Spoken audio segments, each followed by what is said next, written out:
Bienvenidos. Thank you for joining us here at the 23rd Annual Tempe Tardeada celebration. My name is Normalicia Blanco.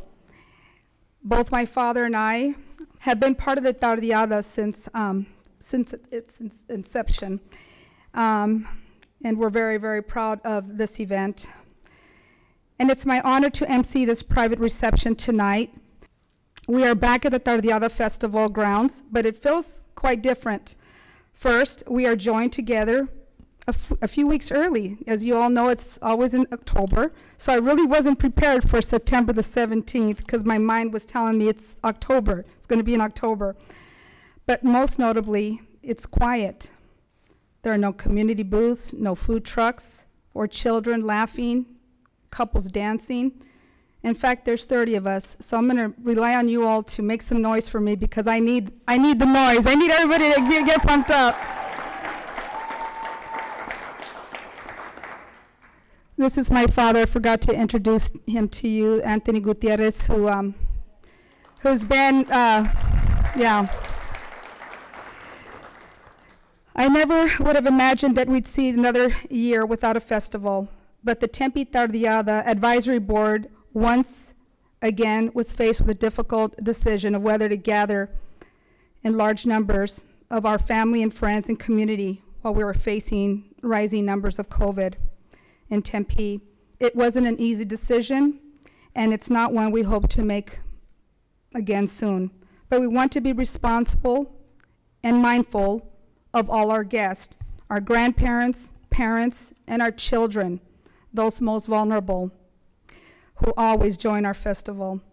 We want them to be able to celebrate safely as well. And we look forward to seeing them laughing, smiling on the grass, on the dance floor, everywhere, because that's what we do. We've got a few great presentations for you this evening. First, we will hear from our very own Mayor, Corey Woods, with remarks. Then immediately following him is Vianney Garriaga of the Governor's Office of Youth, Faith, and Family. Then you'll meet the remarkable students chosen for this year's Tempe Tardeada.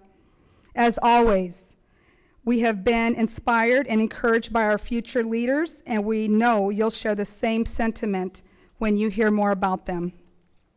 That's enough about me and for us about now, and without further ado, please help me welcome to the podium our very own Mayor Corey Woods. Well, thank you, Normalicia. You are right. It is great to be back here again celebrating the Tardeada. If I remember correctly, this is exactly how the Tardeada started. A very small, intimate ceremony, but obviously packed with passion and rich with history and heritage. I can't wait to get back to our festival, but there really is something beautiful about taking a pause to quietly reflect together on the rich history and heritage of our Tempe Hispanic community.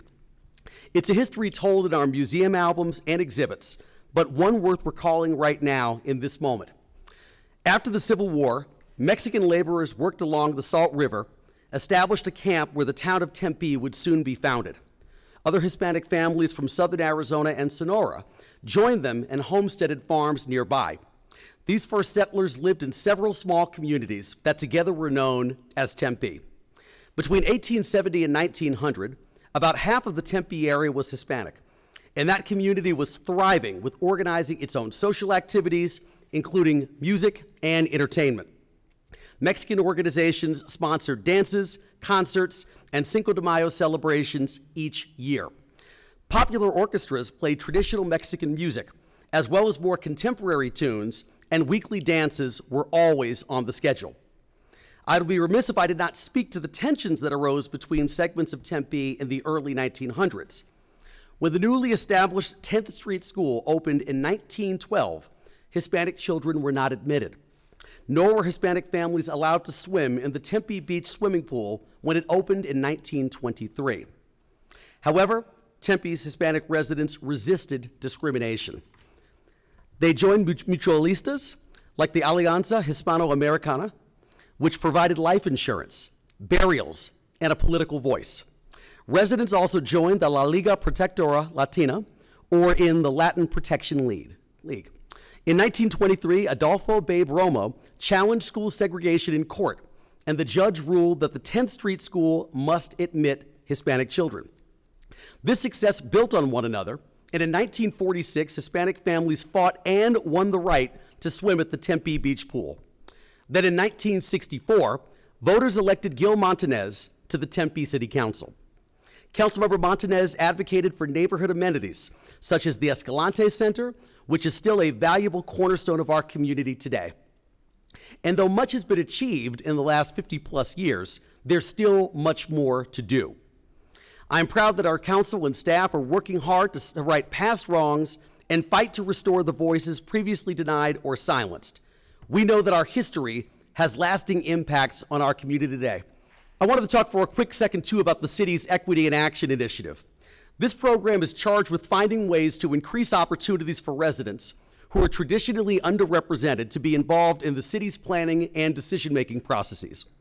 Pilot projects are underway, and projects such as listening tours and focus groups to hear from residents on how we can better serve, engage, and restore. Other efforts include the Right to Breathe initiative, which is an exercise in looking at all the ways in which city departments can engage with Black, Indigenous, and people of color and youth from vulnerable communities.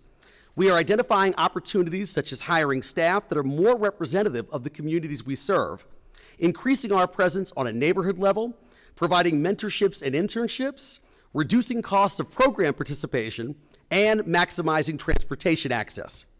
The Public Safety Advisory Task Force and the Task Force Implementation Team are vigorously exploring ways to re-envision public safety in our communities. We are working on strategies to build bridges of trust and accountability. Those strategies are the byproduct of months' worth of listening to a symphony of voices, and those voices were comprised of those not previously at the table. In 2021, there's still much to celebrate, and while tonight doesn't look like the huge festivals of the past, this year we are celebrating the hard work occurring behind the scenes, the work that will illuminate our paths and strengthen our collective futures. To stay in this vein of celebration, I'd like to invite Vianney Carriega to the stage. Vianney is from the Office of Youth, Faith, and Family for the Office of Governor Doug Ducey. Bueno, pues, gracias por esa introducción, Presidente Municipal Corey Woods, miembros del Consejo Municipal y miembros del Consejo Asesor de esta tardeada. Gracias por su invitación. Es un placer estar con ustedes hoy y un honor estar representando al gobernador. Mayor Corey Woods, City Council members, and members of the Tardeada Advisory Board, thank you for your invitation. It is a pleasure to be with you all this evening, and it is an honor to be representing the governor. The governor's office has participated in this event for the past several years, and I am honored and proud to deliver this year's gubernatorial proclamation for Hispanic Heritage Month. State of Arizona. Whereas, more than a century, Arizona has celebrated a diverse culture, and today, Hispanics make up nearly 1/3 of today's state's population. And whereas the Hispanic community is a dynamic, valued part of our society and a vital contributor to our economy and the entrepreneurial spirit, a strong work ethic, and an unwavering belief in the American dream. And whereas the prosperity of our state and nation is closely tied to the success of our citizens of the Hispanic heritage, who are a significant and growing segment of our population and who contribute in every aspect of Arizona life, while preserving the unique customs and traditions of their ancestors. And whereas Hispanic culture shapes the Arizona experience and influences our art, literature, music, food, and faith, and thereby enriching our state. And whereas Hispanics have earned the nation's highest military decorations and played a significant role in our academic, scientific, legal, political, and artistic communities. Now, therefore, I, Governor Douglas A. Ducey, do hereby proclaim September 15th through October 15th, 2021 as Hispanic Heritage Month. and call upon the citizens of Arizona to celebrate the talents, culture, and spirit of Hispanic heritage. And with that, I'd like to call back up Mayor Woods for the presentation.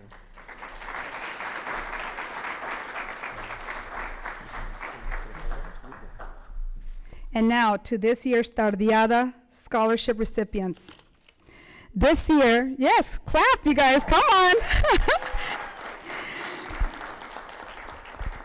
This year, the Tardeada Scholarship Committee reviewed 48 incredible applications. That's 48 outstanding students who are the future leaders in our community and world. The committee had a tough job narrowing it down to 5 finalists to interview, then 2 students to receive $1,000 scholarship so each. This scholarship award, however, would not be possible without the financial backing of the Tempe Fire Union Local 493. So before we go any further, on behalf of the Tempe Tardeada Advisory Board, I'd like to extend a heartfelt thank you to the Tempe Fire Union for your continued support and commitment to our students. Thank you.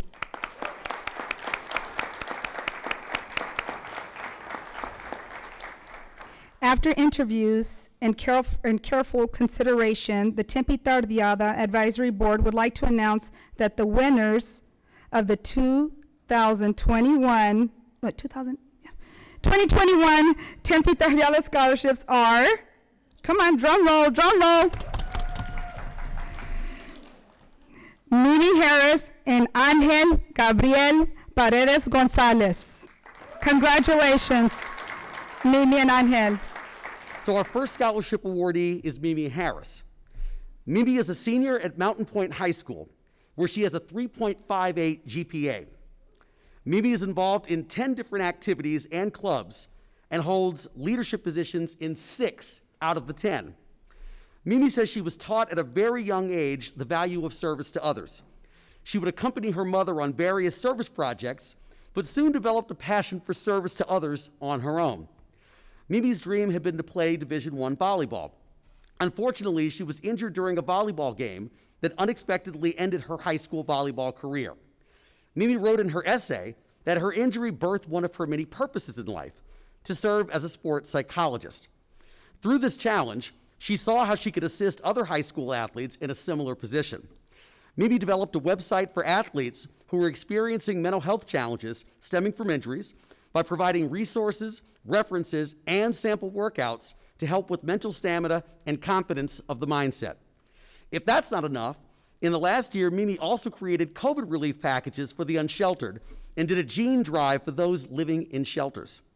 Mimi Harris plans to attend a historically black college or university in the fall of 2022, and we know that she will make Tempe extraordinarily proud. Mimi, come on up.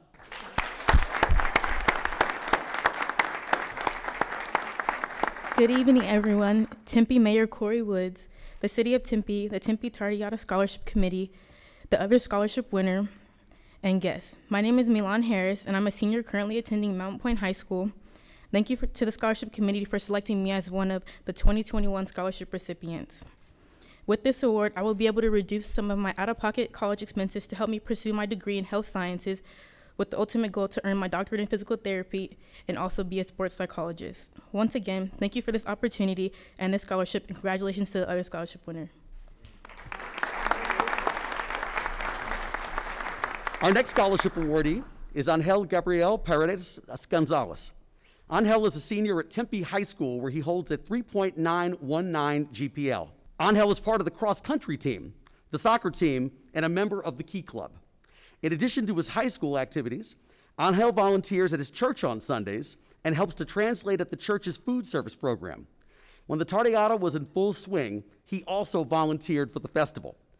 Angel believes that volunteering at his bilingual church and at the Tardeada are ways to bring communities together to better understand each other and remove barriers between cultures. Angel knows this firsthand, though. As a young child, Angel was brought from Mexico to the United States to live with his dad. It was a new language and culture to him, but he worked hard to prove himself and to accelerate. Angel always felt safe in math classes and quickly advanced to algebra as a 7th grader. Now he is in all honors and IB courses and worked his way to the top 3% of his Tempe High senior class. Angel holds fast to the conviction that you can never learn enough and that the only limits are those that you set for yourself. So despite being away from his family and full support system, he is dedicated to giving back to his community and never giving up. Angel, we are proud to call you one of Tempe's own. Please come on up. Oh, well, good evening to everyone. I wasn't prepared for this. So I want to thank everyone who's here. I want to thank for the opportunity to be able to receive this award. I'm proud of you for the other winner for the scholarship. And thank you to everyone who's here, to my family who unfortunately isn't here, but I know they still support me from wherever they are. And thank you to everyone.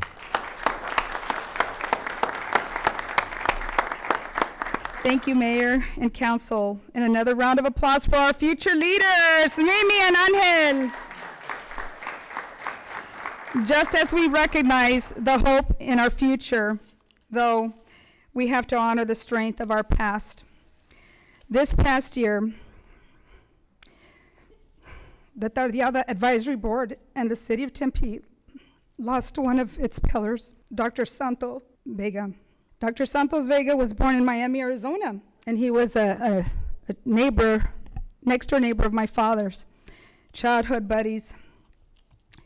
He was an unparalleled leader, historian, trailblazer, and guardian of our heritage, and we feel his absence.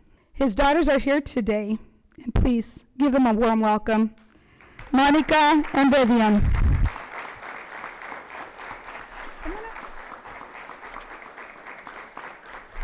Monica and Vivian, we'd like to present this plaque on behalf of the Tempe Tardeada Advisory Board for his dedication.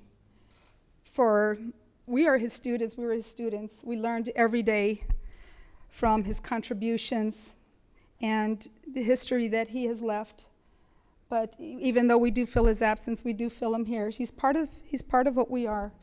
So we'd like to present this to you and your family.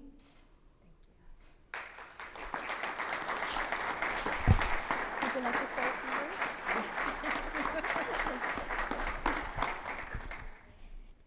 Hi, everybody. My dad was the public speaker, so bear with me. We thank you in honoring and remembrance our father, Santos C. Vega, tonight. Our dad really enjoyed these tardeadas every year. We have a great memory of when we were with him in October of 2018, selling his book, The Worm in My Tomato. Our dad resided in Tempe for many years, so this was his home outside of Miami and Tucson, but he was here for many years. And he wrote 2 books on Mexicans in Tempe in 2009 and Tempe St. Luke's Hospital story in 2015. All of us thought it was great that our dad's shoe prints are right outside, I'm not sure where, the museums, and he had a banner, I'm not sure if it's still hanging there, of his portrait hanging inside the museum. We are all very proud of our father, everything that he accomplished during his lifetime. He knew everybody. Everywhere we went, he ran into somebody. Thank you, and we are honored to represent our father today. Thank you for this nice plaque. And thank you, Normalicia, and your father for inviting us tonight. Thank you, everybody. Thank you again, Familia Vega, for sharing your father with our city. Your generosity with his time allowed our community to expand our knowledge and discover our heritage as his students, and for that we are eternally grateful. Tardeada 2022 will be here before you know it, and I know my father and I are already starting to plan for the lineup for next year. It takes a year, I promise you it takes a year to plan, and it's going to be bigger. I know it is, because we're getting all the phone calls for the Tardeada. 24 years ago, we sat there, huh, Dad? And we talked about the Tardeada and what it was going to look like, and look at where we're at today. We're very, very happy. Well, certainly, we're going to deserve a good fiesta, so let's get ready, you guys. Again, go ahead and check out local vaccination events and sites. You can access vaccine information right on the city website. But then, let's wait. We're going to have to be patient. We're going to wait for this. Be safe, well, drive home safely, stay healthy, and we'll see you at the next Tempe Tardeada 2022 festival. I can't wait for next year. Thank you.